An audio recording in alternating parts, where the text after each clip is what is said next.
Di informasi lainnya pemirsa, tak terima 4 keluarganya tewas dibantai dan yakin pelaku pembunuhan keluarganya bukan hanya satu orang.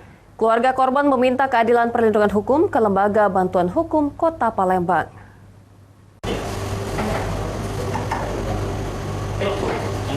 Pasca ditemukan satu keluarga tewas membusuk di Desa Lumpatan, Kecamatan Sekayu, Kabupaten Musi Banyu Asin, 20 Desember lalu akibat dibunuh.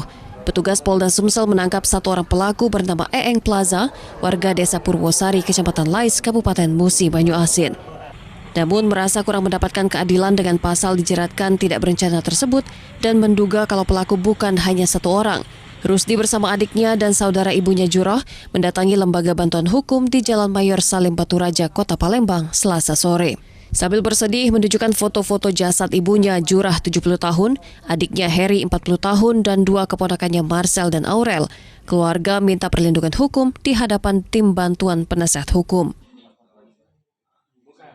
Minta perbantuan dengan hukum yang seadil-adilnya. Masalah apa?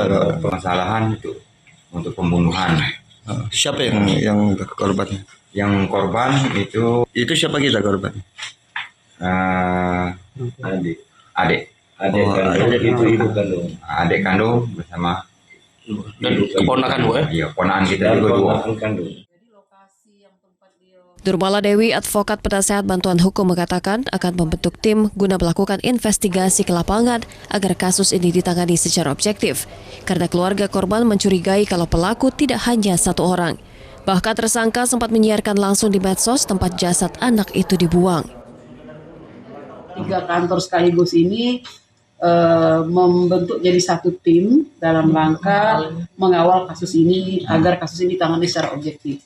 Dan kami juga dalam waktu dekat, kalau menerima kasus tidak hanya terima kuasa, saya akan melakukan investigasi ke lapangan, mencari keterangan-keterangan, karena keluarga korban mencurigai ada pelaku lain, tidak hanya satu orang.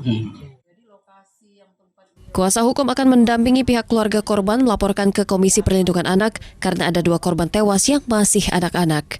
Dari Palembang, Guntur Yansyah, iNews melaporkan.